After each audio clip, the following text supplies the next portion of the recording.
बेटा ये बहुत छोटा सा चैप्टर है और सुपरफ्लुअस जल्दी से ही आपको समझ में आ जाएगा। और इसके बाद अगर हो सके तो वॉल्यूम 1 में भी एक सुपरफ्लुअस चैप्टर है जो इसके अलावा है। ठीक है, मैं सुपरफ्लुअस एक्सप्रेशन इसीलिए चाहती हूँ सबको एक साथ करा के ख़त्म कर दूँ, क्योंकि ये ऐसा चैप्टर है जो जनरली हम सारे बैचेस में रिकॉर्डेड लोड कर देते हैं, क्योंकि इसमें कुछ नया चीज़, ऐसा कुछ चेंजेस या कुछ एडिशनल होता नहीं है। तो लाइव इसलिए पढ़ा दे रही हूँ आज मैं आप लोगों को, सारे बैचेस को एक साथ मिला के, कि किसी को कोई इश्यू ना हो कि कोई मैम ने लोड कर दिया है। ठीक है, तो चलिए आज मैंने 10 बजे आप सबको ऐड कर लिया है। क्या ये हमारी लास्ट क्लास है दार्शिक? ये बैच 8 का लास्ट क्लास है और एक टारगेट बैच 3 का भी ये लास्ट क्लास होगा। ठीक है, तो चलो बेटा वॉल्यूम 1 का जो है ना बेटा, वो कोई रिकॉर्डेड क्लास नहीं है। वॉल्यूम 1 में लिखा हुआ बुक है, उसमें रिकॉर्डेड क्लास क्या होगा। ये है आपका बिल्कुल लाइव क्लास, आज रात में 10 बजे मैं ले रही हूँ। और आज क्या है, आज कौन सा दिन है? वेंसडे है ना। ठीक है चलो, पॉजिटिव वर्ब स्वाति फिर से क्यों कराई यार? हाँ, तुम मुझे पागल समझी हो। चलो सुपरफ्लुअस एक्सप्रेशन सुनो। क्या बेटा समझते हो सुपरफ्लुअस? सुपरफ्लुअस का मतलब होता है जो ऊपर से फ्लो करके निकल गया।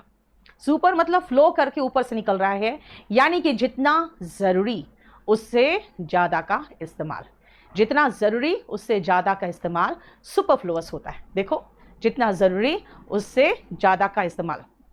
ठीक है, अब आओ सुपरफ्लुअस एक्सप्रेशन अगर हम कहें तो सुपरफ्लुअस का बेटा वन वर्ड सब्स्टिट्यूशन में एक आता है, लिखा रहेगा मोर देन रिक्वायर्ड। इसका वन वर्ड क्या है? Superfluous. More than required superfluous होगा, more than what is needed superfluous होगा, सिनोनिम रिडंडेंट हो गया। देखो मैंने सिनोनिम और इसका डेफिनेशन दोनों लिख दिया। ठीक है, surplus redundant Devroopa, very good fine. अब सुनो, जितना भी लाल में है, रेड में है और ब्रैकेट में है बेटा, वो सुपरफ्लुअस बना रहा है। अगर आप टोल का मीनिंग पढ़ोगे ना तो it is the tax that you give for the highways and for the roads that you use, है ना। तो what is toll? The tax that you give to use the highways. भाई toll का मतलब ही tax है, तो toll tax कई लोग बोलते हैं that is wrong. I am going to pay the toll tax now, नहीं, I am going to pay the toll now because toll is itself tax, a type of tax. She is my family member.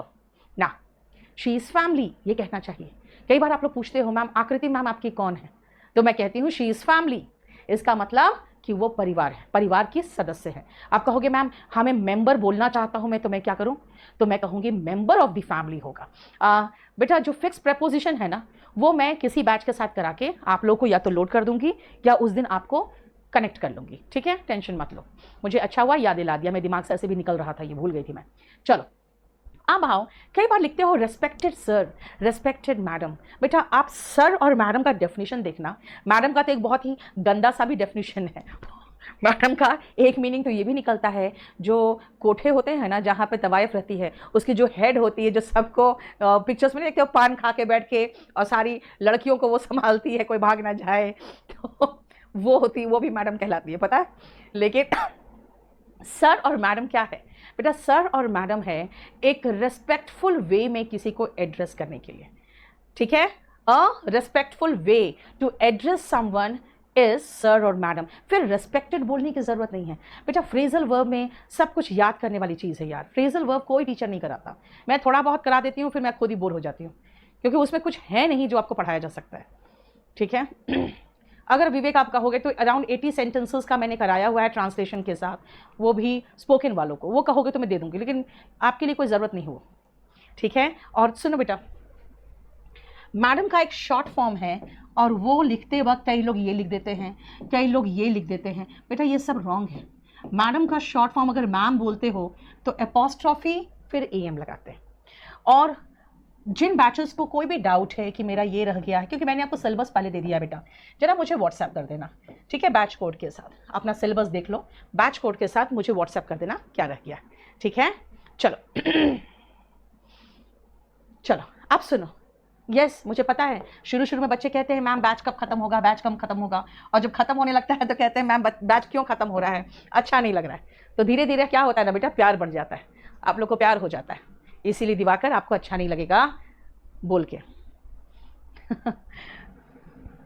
अलविदा। अलविदा क्यों बोलोगे, फिर से मिलेंगे ना, कब, जब आप टीयर 3 दोगे ना, तब मेरे पास फिर से आओगे। चलो सुनो, अब अगर मैं कहूँ कस्टम, ट्रेडिशन और प्रैक्टिस, बेटा जो यूजुअली आप करते हो दैट बिकम्स अ प्रैक्टिस, ठीक है, दैट बिकम्स अ प्रैक्टिस। धीरे धीरे वो प्रैक्टिस इतना ज़्यादा पुराना हो जाता है, इतना पुराना होने लगता है कि वो एक चलन बन जाता है उस समाज में, तो वो कस्टम बन जाता है। जैसे हमारे सोसाइटी में चाय पिलाना, कॉफ़ी पिलाना एक कस्टम बन गया, लेकिन बेटा कस्टम और पुराना और पुराना और पुराना हो जाएगा, तो क्या होता है वो, तब वो आपके धर्म में समा जाता है and that it becomes tradition. ठीक है अविनाश, आप लोग को जो बोलना है बेटा अब इसमें व्हाट्सअप कर दो, अब एकदम पढ़ाने दो मुझे। वो बन जाता है क्या, ट्रेडिशन बना जाता है, बन जाता है। मैंने क्या कहा, एक चलन होती है, जैसे कहते हैं कि हिंदुस्तान में जो छुआछूत था, है ना, अनटचेबिलिटी, एक कॉमन प्रैक्टिस बन गया था, एक कॉमन प्रैक्टिस बन गया था। वही कॉमन प्रैक्टिस कस्टम के रूप में अपना लिया गया कि भाई ये तो हमारे समाज का नियम है, कस्टम है। और धीरे धीरे धीरे धीरे इतने ज़्यादा आपके धर्म में समा गया कि उसके बाद ये एक अलग से जाति बना दी गई और हमारे धर्म में समा गया, और उसके बाद तो जाति प्रथा बन गया, तो वो क्या हुआ, ट्रेडिशन बन गया। सती प्रथा एक ट्रेडिशन बन गया। तो जो पुरानी चीज़ें हैं जो आपके धर्म में भी समा जाए, वो धीरे धीरे ट्रेडिशन बन जाता है। दैट मीन्स यूजुअली जो करते जाओगे ना, वो यूजुअल, भाई यार यूजुअल जो करते हैं वही तो कस्टम है, जो यूजुअली करते हैं वही तो ट्रेडिशन है, इसलिए इस यूजुअल वर्ड को हटाओ।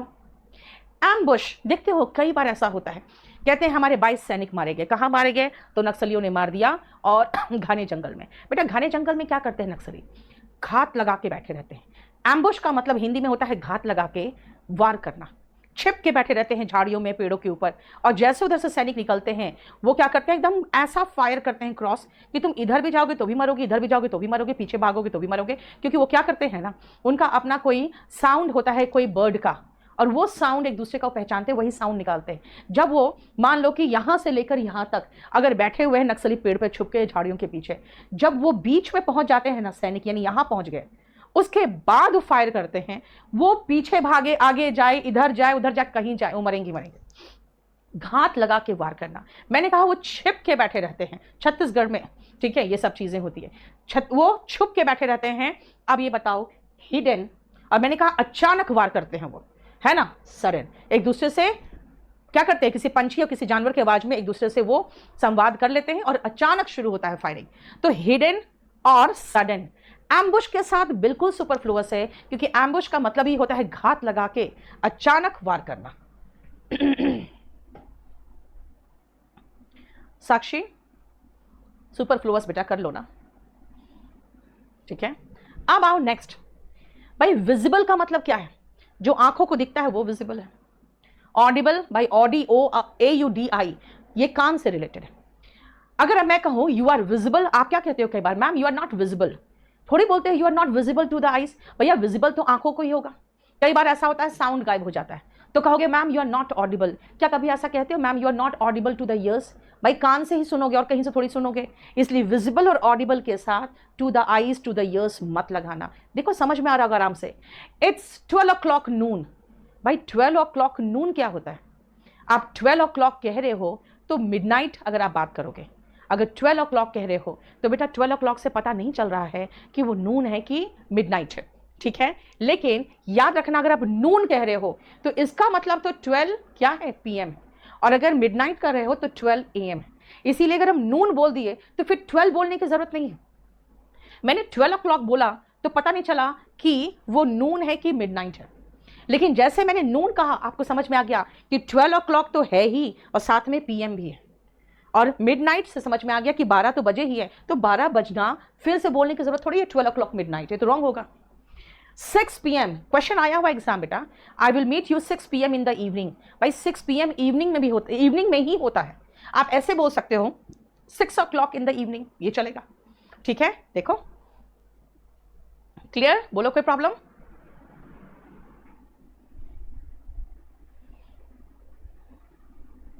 देवरूपा बेटा, मैं आप लोगों को कुछ सेशन संडे को लूँगी, और जो भी GIF वोकैब होंगे ना, वो स्पेशल बैच में मैं GIF वोकैब लोड करते जाऊँगी। अगर किसी भी एक बैच में पढ़ाना होगा तो मैं सारे बैचेस को ऐड कर दूँगी, ठीक है ना। चलो बोलो, कोई problem? Yes, they are wrong together Kanika, लेकिन अगर इंडिविजुअली यूज करोगे then they are not wrong, ठीक है।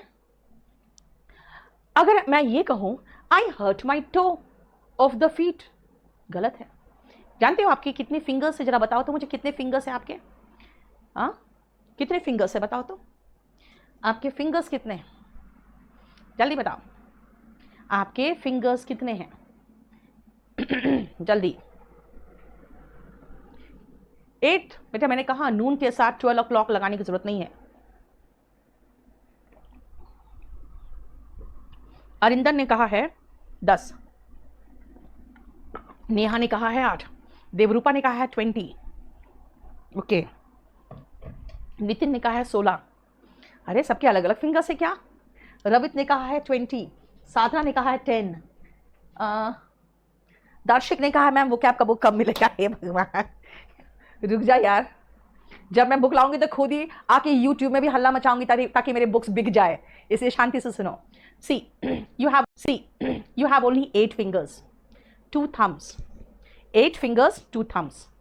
फिंगर्स का भी नाम है, देखो ना, index, middle finger, ring finger, little finger, है ना, and this is thumb. So you have 8 fingers. मैंने कहा index, this is a finger, middle finger, finger word ही आ गया, इसके बाद रिंग फिंगर, फिंगर वर्ड आ गया, लिटिल फिंगर, फिंगर वर्ड आ गया, लेकिन थंब, ये 2 थंब है। और बेटा पैर की जो उंगलियां हमको टोज कहते हैं, ठीक है, पैर की उंगलियों को टोज कहते हैं, और पैर का जो तलवा होता है उसको सोल कहते हैं, और पीछे जो होता है, जो आपके जूते का पीछे वाला भाग में जो रहता है उसको हील कहते हैं, ठीक है। इसीलिए अगर आप सोल ऑफ द फीट कहोगे या टोज ऑफ द फीट कहोगे तो गलत होगा। आई हर्ट माई टो, मुझे एक उंगली में, पैर की उंगली में चोट लगी तो मैं क्या कहेंगे? मैं क्या कहूंगी? आई हर्ट माई टो। और अगर मैं कहूंगी मेरी उंगलियों में चोट लग गया, पैर की उंगलियों में, तो मैं कहूंगी आई हर्ट माई टोज, है ना, याद रखना। इसीलिए ऑफ द फीट लगाने की जरूरत नहीं है, ठीक है। नेक्स्ट पेज में आप 20 वाले क्या करते हो? इंडेक्स फिंगर कहते हैं बेटा, इंडेक्स है ना पहला वाला फिंगर। शुभम, बहुत सारे टीचर्स खुद ही कंफ्यूज रहते हैं बेटा। चलो, अगर मैं कहूं I am tall, I am short, भाई I am tall, in height में ही तो टॉल हूं, फिर इन हाइट मत लगा देना। You look fair, he has fair complexion, भाई ही हैज फेयर कॉम्प्लेक्शन क्या कहते हैं? सीधा कहो he is fair, he is dark, है ना, इसका मतलब है कि फेयर और डार्क आप कॉम्प्लेक्शन में ही होगे, है ना। ही इज वीटिश, गेहुआ रंग का है तो वीटिश, फिर इन कॉम्प्लेक्शन लिखने की जरूरत नहीं है। फ्यू एंड मैनी, नंबर के साथ वर्ड यूज मत करो। अगर मैं कहूं कि I have many pens in number, थोड़ी बोला कभी ऐसे, मैं कहती हूं आई हैव मैनी पेन्स, है ना, and I have few pens. कभी भी फ्यू और मैनी बेटा संख्या में कम, फ्यू, मैं आपको ग्रामर में लिखवाती हूं, संख्या में ज्यादा मैनी, मात्रा में कम लिटिल, मात्रा में ज्यादा मच, इसीलिए लिटिल और मच के साथ इन क्वांटिटी वर्ड सुपरफ्लुअस हो जाएगा, एंड फ्यू और मैनी के साथ इन नंबर गलत हो जाएगा, ठीक है। क्वेश्चन आया था, alcohol even in little quantity is not good for health, is harmful for health. क्या था? Alcohol even in small quantity, sorry, even in little quantity is harmful for health. देखो ध्यान से, इवन इन लिटिल क्वांटिटी गलत क्यों है?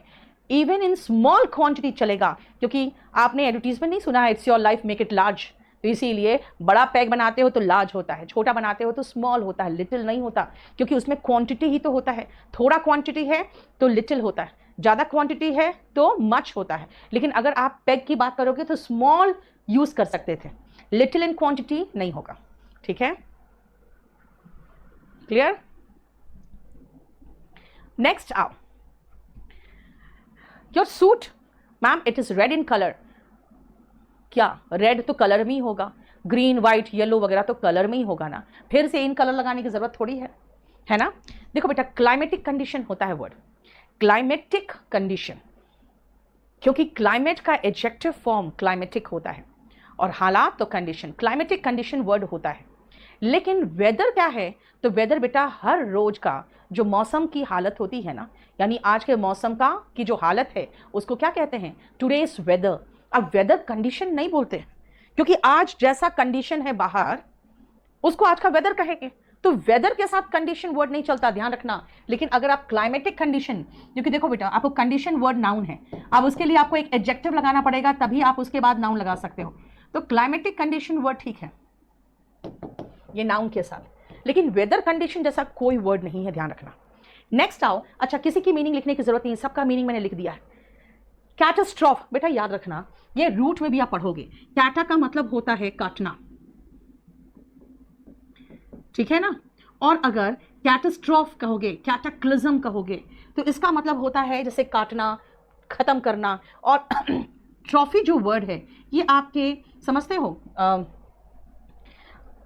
जो atmosphere के लेयर्स होते हैं ना, इसमें भी ट्रॉफ वर्ड यूज होता है ना, स्ट्रेटोस्टॉफ, ठीक है। ये सारा जो वर्ड्स हैं ये आपके धरती से रिलेटेड वर्ड होते हैं।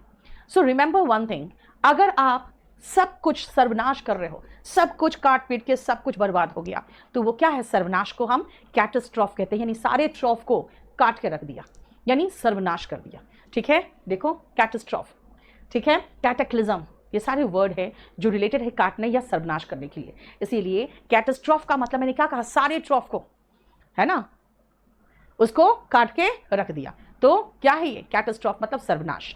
अब इसका इंग्लिश का मतलब क्या होगा, इसका मतलब होगा टोटल डिस्ट्रक्शन। अब अगर टोटल डिस्ट्रक्शन है तो फिर टोटल और कंप्लीट वर्ड क्या लगाओगे यहां पे, ठीक है। देखो बेटा लिटिल हमेशा स्मॉल होता है, लिटिल हमेशा इन क्वांटिटी होता है, स्मॉल इन हाइट भी हो जाता है, ठीक है। हाँ, इट्स कलर इज रेड बोल सकते हो, लेकिन रेड इन कलर नहीं होगा, ठीक है। नेक्स्ट आओ, सरप्राइज। बेटा कई बार सरप्राइज प्लेजेंट होता है ना, कि आपके कोई बहुत नजदीकी है, आपको अचानक सरप्राइज दिया और घर पहुंच गए, तो आप कहोगे wow it is a pleasant surprise for all of us. Pleasant हो सकता है, लेकिन बेटा वो सरप्राइज क्या होता है, हाँ सरप्राइज याद करना रखना बेटा, सरप्राइज ऐसी चीज होती है जिसको आप एक्सपेक्ट नहीं करते हो। सरप्राइज ऐसी चीज होती है जिसको आप उम्मीद नहीं किए थे, अचानक घर में कोई आ गया और आप खुश हो गए, तो कहोगे it is a pleasant surprise. लेकिन याद रखना बेटा सरप्राइज एक्सपेक्टेड नहीं होता है तभी सरप्राइज। और ये जो शॉक है भाई वो प्लेजेंट तो कभी हो ही नहीं सकता। अगर आपने प्लेजेंट शॉक लिख दिया तब तो आप एंटोनिम को जोड़ दिए, सुपरफ्लुअस नहीं, वो एंटोनिम हो जाएगा। लेकिन सरप्राइज हो या शॉक हो, दोनों अनएक्सपेक्टेड है, ठीक है, क्लियर। नेक्स्ट आओ 19। बेटा अभी मुझे क्वेश्चन, रुक जाओ स्वाति, थोड़ा सा रुक जाओ, श्वेता थोड़ा सा रुक जाओ बेटा, आपका क्वेश्चन तो नीचे गया, खाली आपका प्लीज मैम दिख रहा है मुझे, इसे कह रहे हैं थोड़ा सा रुक जाओ। I have some friends, few friends दोनों चलेगा, फ्यू का मतलब हो गया, अ फ्यू का मतलब हो गया कुछ एक। Yes, last month glacier burst in Chamoli district causing catastrophe, है ना। चलो नेक्स्ट आओ, शेयर फुलिशनेस में कोई कुछ नहीं है, कोई प्रॉब्लम नहीं है, ठीक है बिल्कुल। अब सुनो आयोटा। बेटा आयोटा का मतलब इतना सा, कितना सा दिख रहा है आपको, नहीं दिख रहा होगा, इतना सा कि एकदम थोड़ा सा। और स्पेक बेटा कभी कभी ऐसा होता है कुछ एक कण आंख में चला जाता है, दिखता नहीं है लेकिन परेशानी होती है, फिर कोई फूंक मार देता है उड़ जाता है वो, यानी इतना छोटा सा कण है कि दिखता भी नहीं है, इसीलिए स्पेक का मतलब छोटा सा कण और आयोटा मतलब एकदम थोड़ा सा। अब एक बात बताओ, इसके साथ में लिटिल या स्मॉल जैसा कोई वर्ड लगा दूं कि एक स्मॉल स्पेक मेरे आंख में चला गया है, भाई स्पेक है तो स्मॉल ही होगा, इसीलिए स्पेक का मतलब very small in size and iota का मतलब वेरी स्मॉल इन क्वांटिटी, इसीलिए इनके साथ स्मॉल लिटिल जैसा कोई वर्ड मत लगा देना, ठीक है। दर्शिक गलत होगा बेटा, ही hide himself, he hide behind the curtain होगा। दर्शिक ये वाला जो शीट है ना जो आप बता रहे हो मुझे अभी, वो आप प्लीज मेरे वॉल्यूम 1 में पढ़ लो, ठीक है, क्योंकि बहुत सारी चीजें हैं यार, अगर ये चैप्टर समझ जाओगे ना कुछ इसके अलावा भी आ जाएगा तो भी कर लोगे। नेक्स्ट आओ, sudden impulse. What is impulse?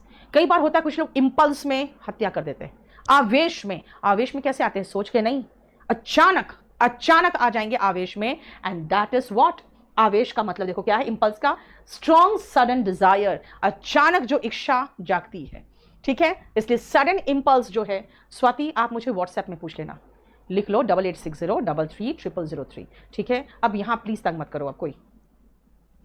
Impulse हमेशा अचानक आता है।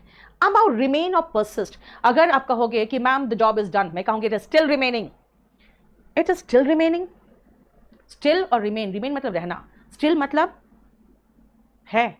सो इफ यू से इट इज स्टिल रिमेनिंग, इसका मतलब है कि अगर आप इसको एक साथ इस्तेमाल करना चाहते हो तो कभी कभी इस्तेमाल कर सकते हो। स्पोकन में तो जनरली यूज होता है क्योंकि स्टिल का मतलब अभी भी होता है और रिमेनिंग का मतलब रहना होता है, ठीक है। लेकिन एसएससी में एक क्वेश्चन आया था जिसके कारण मैंने ये डाल दिया, otherwise in spoken it is used कि स्टिल का मतलब अभी भी और रिमेनिंग का मतलब टिका हुआ है, अभी भी है। सो इफ यू से इट इज स्टिल रिमेनिंग तो इसका मतलब है कि अभी भी है। लेकिन परसिस्ट के साथ स्टिल तो बिल्कुल यूज नहीं करते हैं, क्योंकि परसिस्ट का मतलब होता है कि वो वहां पे टिका हुआ है और उस समय है, ठीक है। इसीलिए आप चाहो तो स्पोकन में आप स्टिल रिमेनिंग वर्ड को इस्तेमाल कर सकते हो। सेफ हेवन, बेटा बेटा हेवन नहीं लिखा है मैंने, HEAVEN नहीं लिखा है, HAVEN लिखा है। इसका मतलब क्या है, अब जैसे स्विट्जरलैंड में स्विस बैंक में लोग अपने पैसे जमा करते हैं, क्यों? क्योंकि बोलते हैं ये टैक्स हेवन है, यानी टैक्स से जो पैसा चुरा के बचाए है ना, वो आप डाल दो वहां पे, तो वो सेफ प्लेस होगा जहां पे आपका पैसा प्रोटेक्टेड फ्रॉम डेंजर होगा। डेंजर क्या है, सरकार निकाल लेगी और आपको पता चला देगी अच्छे से, ठीक है। सो HAVEN क्या है, सेफ प्लेस, सेफ प्लेस। इसीलिए नहीं कह सकते हैं कि Swiss bank is a safe haven for tax defaulters, नहीं कह सकते, क्योंकि सेफ हेवन नहीं, टैक्स हेवन कह सकते हैं, वहां पे टैक्स चोरी करके लोग रखते हैं।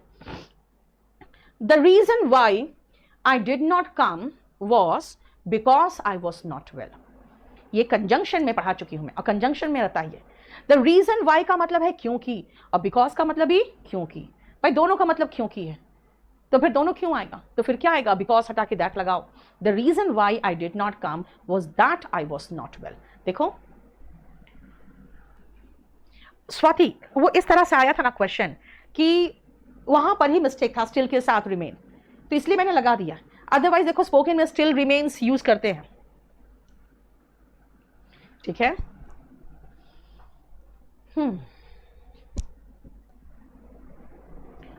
सुनो इसका दे दो ना, अच्छा छोड़ो छोड़ो छोड़ो, एक मिनट रुकना।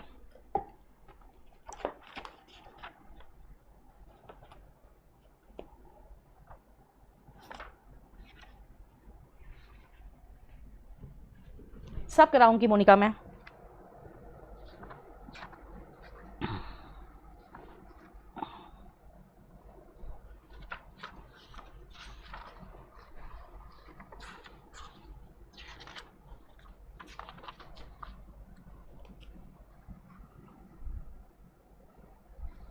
चलो नेक्स्ट आओ बेटा, राउंड।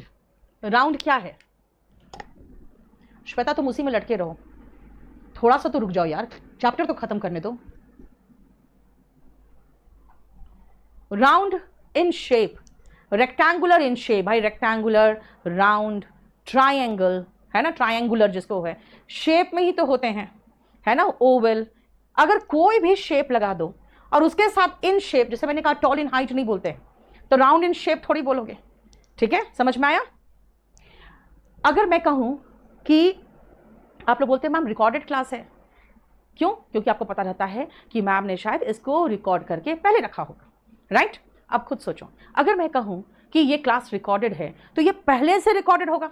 मैं ये थोड़ी कहूंगी यार प्री रिकॉर्डेड, या प्री का मतलब पहले होता है, रिकॉर्डेड मतलब पहले से हुआ, तो प्री रिकॉर्डेड जैसा कोई वर्ड हो ही नहीं सकता, ठीक है। अब ट्विंस में आओ बेटा, ट्विंस नाउन है। अगर मैं कहूं दे आर ट्विंस तो कहोगे दोनों जुड़वा है। अब अगर मैं कहूं ही इज माई ट्विन, इसका मतलब ये मेरा जुड़वा भाई है। शी इज माई ट्विन, ये मेरी जुड़वा बहन है। ट्विन सिस्टर्स, कजन सिस्टर्स, ये सब नहीं होता। कजन ब्रदर, ट्विन ब्रदर नहीं होता। Our earth is round and it is also not round, ठीक है, it is spherical, है ना। चलो नेक्स्ट आओ। उसी तरह से जैसे मैंने कहा कि पास्ट यानी प्री रिकॉर्डेड नहीं होता, तो बेटा हिस्ट्री भी आपका पास्ट का ही होता है। मैं हमेशा क्या कहती हूँ, स्पोकन वाले कहती हूँ, वर्ब का सेकंड फॉर्म सीख लिया ना, अब आप हिस्ट्री के बुक शुरू हो जाओ। IAS के बच्चे होते हैं उसमें, मैं कहती हूँ हिस्ट्री को इंग्लिश में पढ़ो। एनसीईआरटी का हिस्ट्री शुरू करो 6 से, अब हिस्ट्री में इंग्लिश में। उसका रीज़न क्या है कि मुझे पता है वहाँ पे से वो वोकैबुलरी कुछ कुछ सीखेंगे, और वर्ब की सेकंड फॉर्म तो सारा पढ़ा दिया, सारा याद करा दिया है ना। तो वो जितना हिस्ट्री है सब V2 में है। तो भाई हिस्ट्री के साथ पास्ट लिखने की ज़रूरत नहीं है ना, क्योंकि हिस्ट्री हमेशा पास्ट की होती है। आपका जो एक्सपीरियंस भी होता है आपका पास्ट ही होता है। कई लोग कहते हैं मेरा पास्ट एक्सपीरियंस अच्छा नहीं रहा।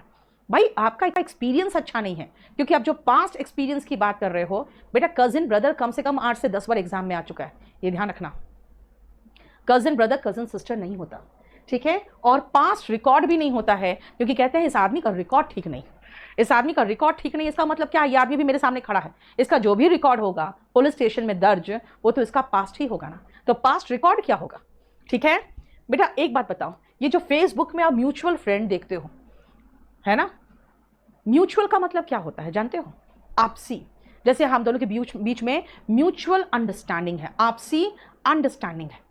लेकिन आप जब मैथ्स पढ़ते हो और कहते हो अच्छा इसमें भी एक्स है, इसमें भी एक्स है, एक्स को कॉमन निकाल दो, तो भाई मैं तुम्हारी भी दोस्त हूँ, मैं इसकी भी दोस्त हूँ, तो मैं तो कॉमन फ्रेंड हूँ ना। इसीलिए इसके चक्कर में, ये फेसबुक के चक्कर में, ये म्यूचुअल फ्रेंड जैसा वर्ड आ गया, जो सुपरफ्लुअस नहीं है, जो गलत है, वो कॉमन फ्रेंड है। देखो साधना नहीं समझ में आएगा। You can not estimate boy and girl in twins, not possible. He and she help करेगा बस। रेक्टेंगुलर, इन शेप लगाने की जरूरत नहीं है यार। This room is rectangular. In shape क्या होता है? इन शेप भाई रेक्टेंगुलर हो गया, शेप में तो है, ठीक है। नेक्स्ट आओ, PAN और PIN, है ना। इसमें N स्टैंड्स फॉर क्या? नंबर, ठीक है। जरा पैन का फुल फॉर्म बताओ तो जल्दी से। हाँ, मार्क जुकरबर्ग को ज्वाइन नहीं कराया था बैच ना बेटा, इसीलिए वो गलत बोल दिया, उसने गलत लिख दिया। जल्दी बोलो यार, कितना लेट कर रहे हो, जल्दी से बताओ जल्दी। पैन का full form permanent account number, very good. अब देखो परमानेंट अकाउंट नंबर बोला ना, तो फिर पैन नंबर क्यों बोलते हो? Please give your pan, please give your pin. Pan और पिन के साथ नंबर मत लगाना। उसी तरह से HIV में V stands for virus, ATM में M stands for machine, EVM में M स्टैंड्स फॉर मशीन। तो कहते हैं EVM मशीन को BJP हमेशा हैक करवा लेती है ना, EVM मशीन को। भाई EVM के साथ मशीन नहीं आता, और HIV के साथ वायरस नहीं होता। Cousin brother and cousin sister superfluous है, याद रखना, ठीक है, क्लियर। अब आओ 34 में, ध्यान से देखो बेटा, इन सारे वर्ड्स का मीनिंग भी समझना पड़ेगा आपको। अडेज, क्लीश है यहाँ पे, हाँ, अडेज का देखो मतलब क्या है। ओल्ड एंड फेमस सेइंग, इतनी पुरानी सेइंग जो बहुत पुरानी हो चुकी है और लगभग लोग